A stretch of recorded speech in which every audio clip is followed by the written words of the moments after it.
Hello friends, இன்னைக்கு super டேஸ்டியான PRAN தொக்கு எப்படி பண்ணலான்னு பார்க்க போகிறோம். இது சப்பாத்தி, சாதம், தோசை, இட்லின்னு எல்லாத்துக்குமே அவ்வளோ நல்ல காம்பினேஷன். இது பண்ணுறதுக்காக எண்ணெயில் கடுகு போட்டு பொரிஞ்சோடனே 2 பெரிய வெங்காயம், 4 பச்சை மிளகா, கொஞ்சம் கருவேப்பிலை, கொஞ்சம் உப்பு போட்டு நல்லா வதக்கிக்கலாம். உப்பு போட்டிங்கன்னா சீக்கிரமாக வதங்கி வந்துடும், அதுக்காக தான்.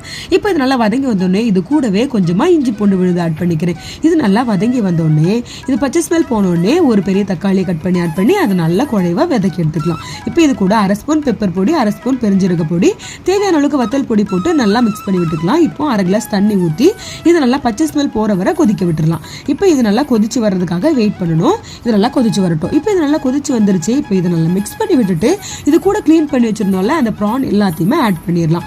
ஃபர்ஸ்டே ஆட் பண்ணிட்டீங்கன்னா நல்லா இருக்காது, அதனால தான் இது கொதிச்ச அப்புறமா ஆட் பண்ண சொல்றேன். ஆட் பண்ணிட்டு இதை மூடி வச்சு ஒரு 10 நிமிஷம் நல்லா லோ ஃப்ளேம்ல வச்சு கொதிக்க விட்டுருங்க. இதெல்லாம் வத்தி வந்து இந்த திக் கன்சிஸ்டன்சி வந்தோடனே இது கூடவே கொத்தமல்லி தழை தூவி இறக்குனா சூப்பரான ப்ரான் தொக்கு.